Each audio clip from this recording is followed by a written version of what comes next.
नमस्कार दोस्तों, हमारे short hand lab Prayagraj channel पे आप सबका बहुत बहुत स्वागत है। मैं आपको 840 वर्ड की जनरल डिक्टेशन प्रोवाइड करने जा रहा हूँ, जिसकी स्पीड होगी 90 to 100 वर्ड्स पर मिनट। यदि आप चैनल पर नए हैं तो एक बार चैनल को जरूर सब्सक्राइब कर दें, उसके बाद डिक्टेशन के लिए रेडी हो जाएं। Start. Another equally important thing is about the division of the personnel of the services. In this matter, the States Reorganization Commission recommended that there should be uniform pay scales in all states. For that purpose, they said when the state of Madhya Pradesh or Karnataka was created or formed, there should be uniform pay scales for all these services, be they belonging to the old Mysore cadre or to the Bombay cadre or Hyderabad cadre. From the bill, I don't find any such attempt being made. It is true that to raise the scales of pay in Mysore means additional expenditure to be incurred from the state funds. But we defer or postpone it or avoid it? I think we cannot. It is absolutely necessary to strengthen our administration, and one way of strengthening the administration is to have a uniform scale of pay for all the services from whichever area they might come. Otherwise, what will happen is there will be one scale for the persons who might come from Mumbai, another for those coming from Chennai, another for those coming from Hyderabad, while those from Mysore will have their own scale of pay. This is bound to create a lot of confusion, and in this context, I am sorry some political leaders in Mysore made the mistake of making a statement that they did not want two services from other areas, and if they came, they must come at their own risk. I don't know whether that statement was made after consideration. I hope it is not. Had they merely looked into clause 100A of the draft bill, that statement would never have come to be made. You know, under clause 100A of the draft bill, the entire cadre of all the previous state and the present Bombay and Madhya Pradesh states stand dissolved, and a new cadre is being formed by the central government. That being so, I don't know how you can say that you are merely allowing somebody else to come.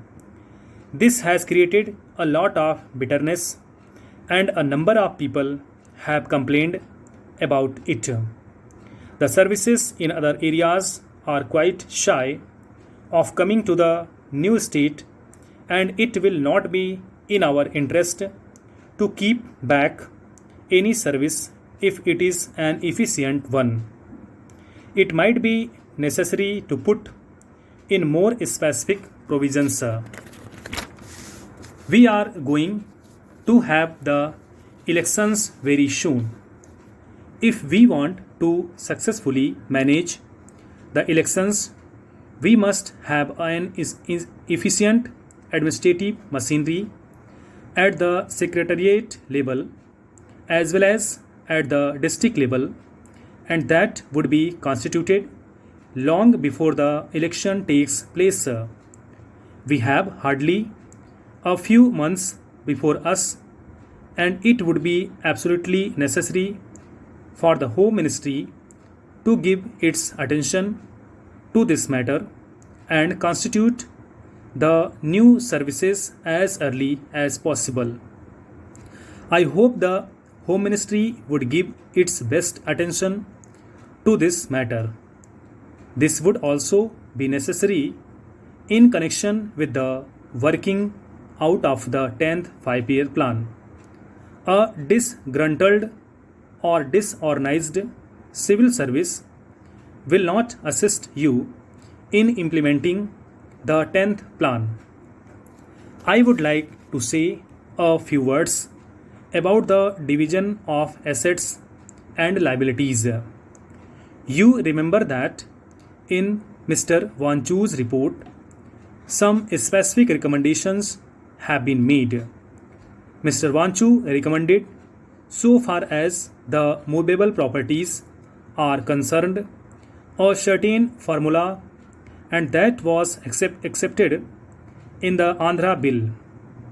As regards immovable properties, it laid down that such immovable properties and buildings located in places which are in the districts will not be taken into consideration as they are mere concomitants, but such government buildings which are existing in the headquarters like Madras will be taken into consideration.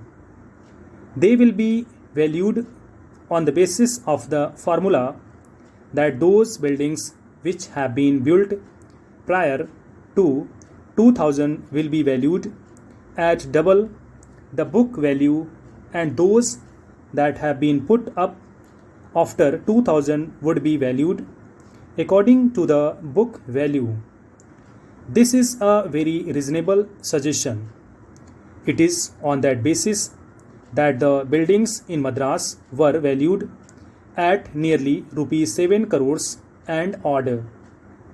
But Andhra, which was entitled to 36% of the same, was given about rupees 3 crores under section 9 of the Andhra Act. Unfortunately, when we come to the state's reorganization bill, none of these provisions are there.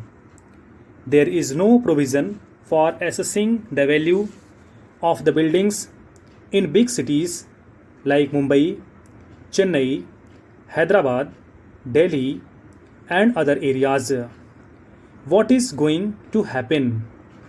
Mighty buildings have been put up in those places at the cost of the entire state, and every part of the state contributed for them. Huge engineering colleges for the benefit of the entire state were built up. They are not in a position to make a gift. Another curious thing that happened is that in the Vanchu report, it has been said that they must be valued. Full stop. Thank you so much.